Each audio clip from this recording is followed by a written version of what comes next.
Malalaking pagsabog ang naitala sa Ukraine at sa New York sa Amerika habang isang oso ang nakikain sa isang picnic sa Mexico. Ang mga balita abroad sa report ni Bernadette Reyes. Naganap ang malaking pagsabog na yan sa port ng Odessa region sa Ukraine matapos ang 2 oras na drone strike ng Russia.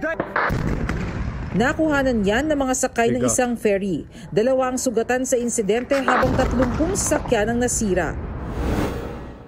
May pagsabog din sa New York, USA na nakuna naman ng body camera. Base sa ulat, nangyari ito matapos bumangga sa isang bahay ang isang ninakaw na sasakyan. Dahil napuruhan ito ang gas line, kinailangang putulin ang gas supply sa lugar. Nadamay din ang ilang istruktura. Wala namang nasaktan sa insidente.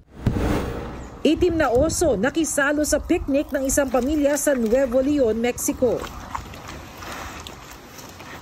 Tinakpan ng ginang ang mga mata ng kanyang anak habang kinakain ng oso ang kanilang pagkain.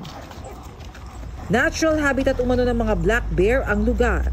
Agad ding umalis ang oso matapos lantakan ng enchiladas at tacos. Bernadette Reyes, nagbabalita para sa GMA Integrated News.